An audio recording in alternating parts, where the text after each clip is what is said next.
Hi, good morning dear students. Once again you are welcome in online class. Myself Abhay Kumar and today I am going to teach you a new chapter that is tense. This is the backbone of English grammar. ये क्या है dear students? English grammar का backbone कहा जाने वाला chapter है जो कि हमारे लिए बहुत ही इंपॉर्टेंट है यानी आप सबके लिए भी बहुत इंपॉर्टेंट है। तो चलिए स्टार्ट करते हैं टेंस। सबसे पहले कि टेंस होता क्या है? टेंस होता क्या है? What is the definition of tense? Tense indicates the time of an action. Tense indicates the time of an action. यानी ये टेंस जो होता है किसी भी एक्शन का, किसी भी एक्शन मतलब किसी भी कार्य के काम के समय को इंडिकेट करता है, समय को दर्शाता है ना। जो काम हो रहा है या जो काम हुआ है या होने वाला है उसके समय के बारे में बतलाने का काम करता है कौन? टेंस। तो डेफिनेशन क्या है? Tense indicates the time of an action that takes place. जो भी काम होता है उसके समय के बारे में बताता है कौन? टेंस। जैसे मैं क्या कर रहा हूं? अभी पढ़ा रहा हूं। I am teaching now. I am teaching now. तो ये समय को बतला रहा है यानी अभी एट प्रेजेंट मैं क्या कर रहा हूं? टीचिंग करा रहा हूं, पढ़ा रहा हूं। ठीक है। तो आप लोगों ने पढ़ा भी होगा टेंस के बारे में। There are three kinds of tenses. Tense कितने प्रकार के होते हैं? तीन प्रकार के टेंस होते हैं। Present tense, past tense, future tense. जी हाँ student, present tense, past tense and future tense, ये तीन टेंसेस होते हैं, है ना। ये तीनों टेंस को फर्दर क्या होता है? चार पार्ट में डिवाइड किया जाता है ना। Further it has been divided into four kinds. वो कौन कौन है? Indefinite tense, continuous tense, perfect tense और परफेक्ट कंटिन्यूअस टेंस। जैसे इसकी बात कर ले, प्रेजेंट टेंस की बात करें तो प्रेजेंट टेंस का हो जाएगा present indefinite tense, present continuous tense, present present perfect tense और present perfect continuous tense.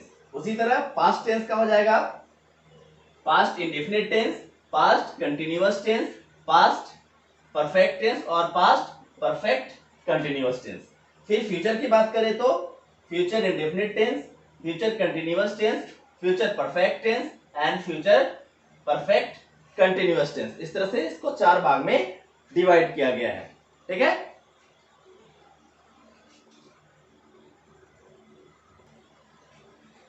Now we will see the structures of simple present tense. Simple present tense के बारे में पढ़ेंगे कि कैसे अगर हिंदी का कोई सेंटेंस हो तो उसको कैसे पहचानेंगे कि ये जो सेंटेंस है वो सिंपल प्रेजेंट टेंस का ही है ना। उसको कैसे ट्रांसलेट करेंगे या फिर कोई सेंटेंस इंग्लिश का ही है उसे कैसे जानेंगे, कैसे पहचानेंगे कि ये सिंपल प्रेजेंट का ही सेंटेंस है। ठीक है। तो लेट अस सी, सिंपल प्रेजेंट का ही दूसरा नाम है प्रेजेंट इंडेफिनिट टेंस। ठीक है। प्रेजेंट इंडेफिनिट टेंस कह ले या फिर सिंपल प्रेजेंट टेंस कह ले, एक ही बात है। तो रिकॉग्निशन ऑफ हिंदी सेंटेंसेस, कोई भी हिंदी का सेंटेंस अगर है तो उसको कैसे पहचानेंगे कि वो सिंपल प्रेजेंट का ही है ना। तो हिंदी वाक्य के अंत में, हिंदी वाक्य के अंत में क्या रहता है? ता है, ते है, ती है, एटीसी लगा हुआ रहता है ना। जैसे मैं पढ़ता हूं, वे लोग खेलते हैं, है ना। तो लास्ट में क्या है? ता है, ते है, इस तरह से लास्ट में लगे रहेंगे हिंदी वाक्य में, तो समझेंगे वो सिंपल प्रेजेंट का सेंटेंस है। अब उसको हम लोग अगर ट्रांसलेट करना चाहें या फिर कोई इंग्लिश सेंटेंस को ऑब्जर्व करना चाहे कि भाई ये किस टेंस का है, तो उसको क्या करेंगे?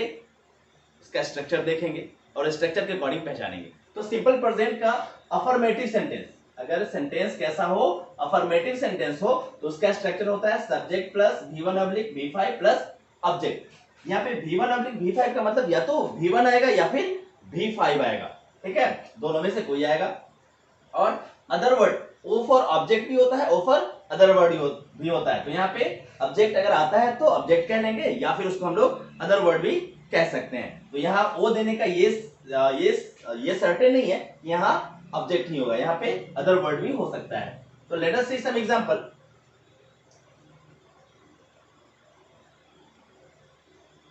वह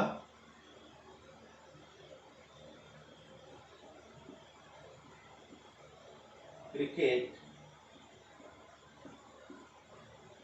खेलता है।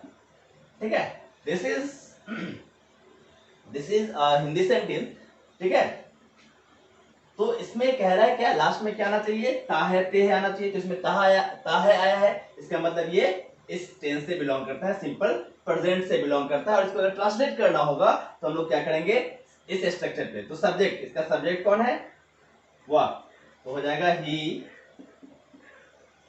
उसके बाद V1 या V5, यानी ही के साथ V5 लगता है तो खेलना, खेलना का क्या होगा, प्लेज।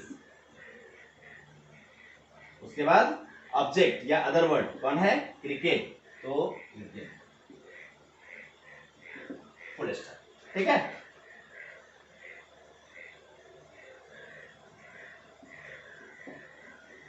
हम लोग चाय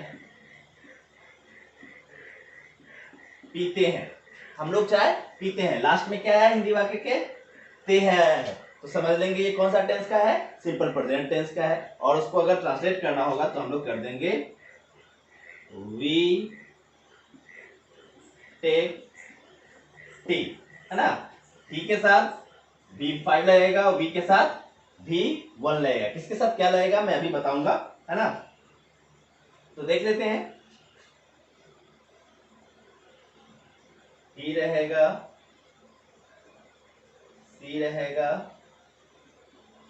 इट रहेगा, नेम रहेगा, तो V5 का यूज करेंगे।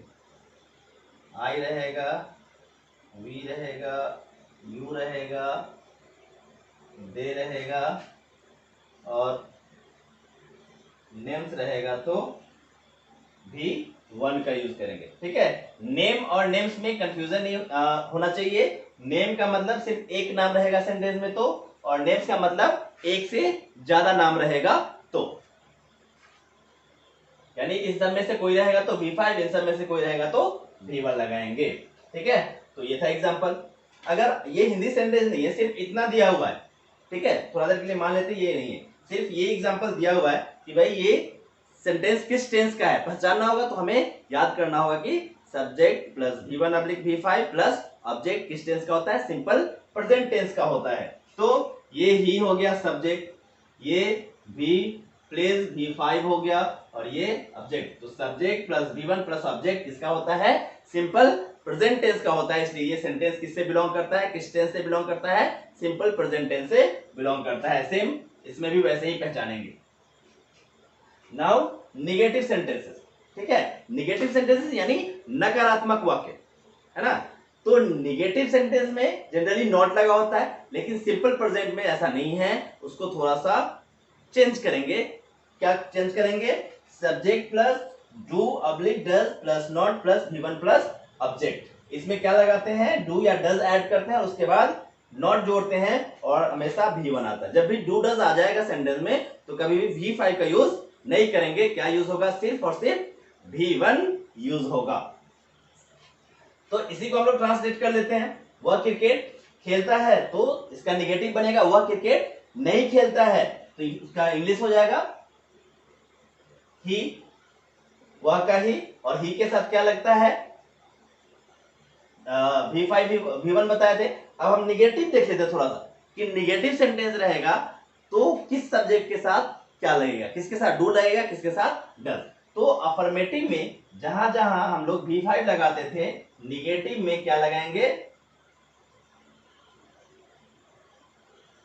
डज लगाएंगे। निगेटिव में वहां वहां डज लगाएंगे, और जहां जहां V1 लगाते थे वहां वहां डू लगाएंगे निगेटिव में, है ना।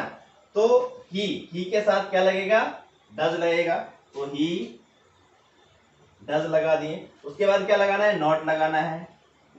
उसके बाद क्या लगाना है, V1, खेलना का V1, प्ले, और लास्ट में ऑब्जेक्ट यानी क्रिकेट। तो he does not play cricket हो गया, और इसका हिंदी अगर कहे तो वह क्रिकेट नहीं खेलता है ना। एक और एग्जांपल इसी का देख लेते हैं, वी टेक टी। इसको कन्वर्ट करना है निगेटिव में, तो ये हो जाएगा वी, और वी के साथ क्या लगेगा, डू लगेगा निगेटिव में, तो वी डू, उसके बाद नॉट, उसके बाद V1 टेक और ऑब्जेक्ट उसके बाद टी। ये रहा इसका एग्जाम्पल। ठीक है, तो सबसे पहले क्या करना होगा, हमें जो फॉर्मूला होता है यानी स्ट्रक्चर होता है उसको माइंड में रखना होगा, और जो रिकॉग्निशन पहचान जो है वो माइंड में रखना होगा, है ना। हिंदी के लिए पहचान जरूरी है और उसके बाद स्ट्रक्चर। लेकिन अगर हिंदी से कोई लेना देना अगर हमारा नहीं है तो हमें क्या रखना होगा, याद, स्ट्रक्चर याद रखना होगा। ठीक है,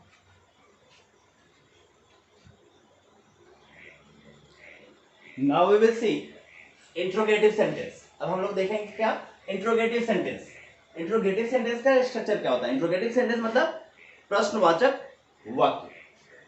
तो इसका स्ट्रक्चर होता है do oblique does plus subject plus V1 plus object. तो डू डज किसके साथ लगता है, मैंने पहले बता दिया है ना। ही सी इट और नेम इसके साथ डज लगेगा। आई वी यू दे, है ना, और नेम्स इनके साथ डू लगेगा।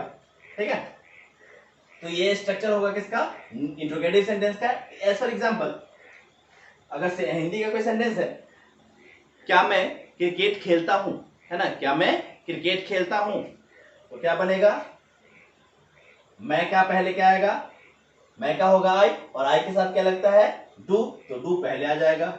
डू आई प्ले क्रिकेट और लास्ट में क्वेश्चन मार्क। ये डू पहले आया, डू डज में से कोई पहले, उसके बाद सब्जेक्ट, तो ये सब्जेक्ट है, ये V1 है और ये ऑब्जेक्ट या अदर वर्ड है। ठीक है, एक और एग्जांपल, सपोज क्या राधा चाय बनाती है, क्या राधा चाय बनाती है, तो इसका अगर ट्रांसलेशन बनाना होगा तो क्या बनाएंगे, राधा एक नेम है और नेम के साथ क्या लगता है, डज लगता है, डज राधा। और बनाने के लिए, चाय बनाने के लिए हम लोग प्रिपेयर का यूज करते हैं, मेक का यूज भी चलेगा बट प्रिपेयर ज्यादा सही रहेगा।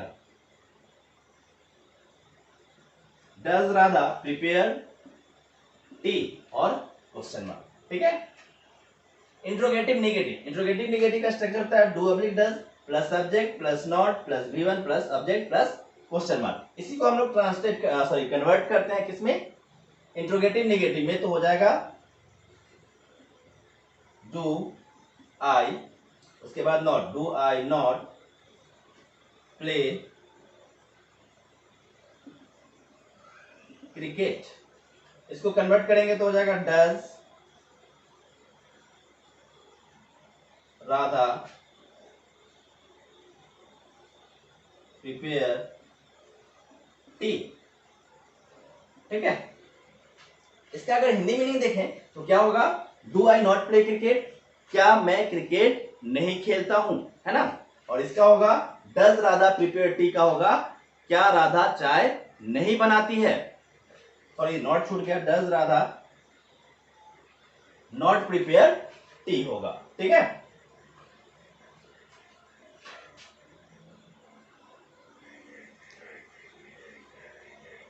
अब देखते हैं हम लोग WH क्वेश्चंस, है ना। WH क्वेश्चंस वैसा क्वेश्चन जो WH वर्ड से शुरू हो, व्हाई, व्हेन, व्हाट, इन सब से शुरू होने वाला होता है WH क्वेश्चन। तो वैसा सेंटेंस जो WH क्वेश्चन हो उसका स्ट्रक्चर होता है WH word plus do oblique does plus subject plus V1 plus object plus question mark, है ना।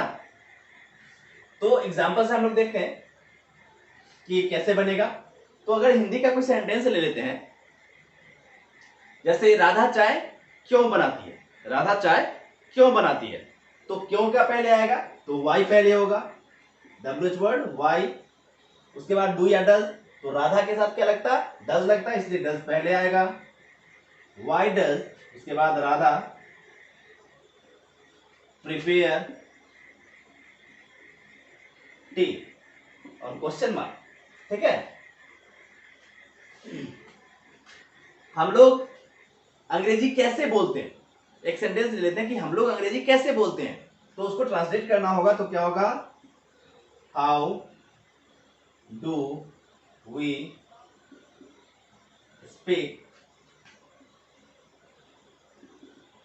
इंग्लिश और क्वेश्चन मार्क। ये हाउ हो गया WH वर्ड, उसके बाद डू डज, उसके बाद ये सब्जेक्ट, उसके बाद ये V1 और ये हो गया ऑब्जेक्ट और ये क्वेश्चन मार्क। तो इस तरह से हम लोग WH सेंटेंस बनाते हैं। हम लोग पहचान भी सकते हैं, लेकिन उसके लिए क्या याद रखना होगा, स्ट्रक्चर याद रखना होगा कि ये WH वर्ड हो गया, ये डू डज हो गया, ये सब्जेक्ट हो गया, ये V1 हो गया और ये ऑब्जेक्ट हो गया। तो ये किसका स्ट्रक्चर होता है, याद रहेगा, फटाक से याद है कि हाँ ये सिंपल प्रेजेंट का सेंटेंस है। और कैसा सेंटेंस है, WH क्वेश्चन वाला सेंटेंस है।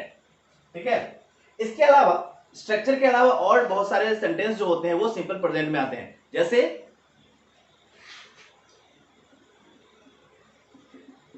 मिल्क इज व्हाइट, ये स्ट्रक्चर पे नहीं है, फिर भी ये किस टेंस का सेंटेंस है, सिंपल प्रेजेंट का सेंटेंस है। मिल्क इज व्हाइट है ना, तो कहेंगे भाई इज मारा गया, लेकिन ये स्पेशल स्ट्रक्चर के अंतर्गत आता है कि ये सिंपल प्रेजेंट का सेंटेंस कहलाता है ना।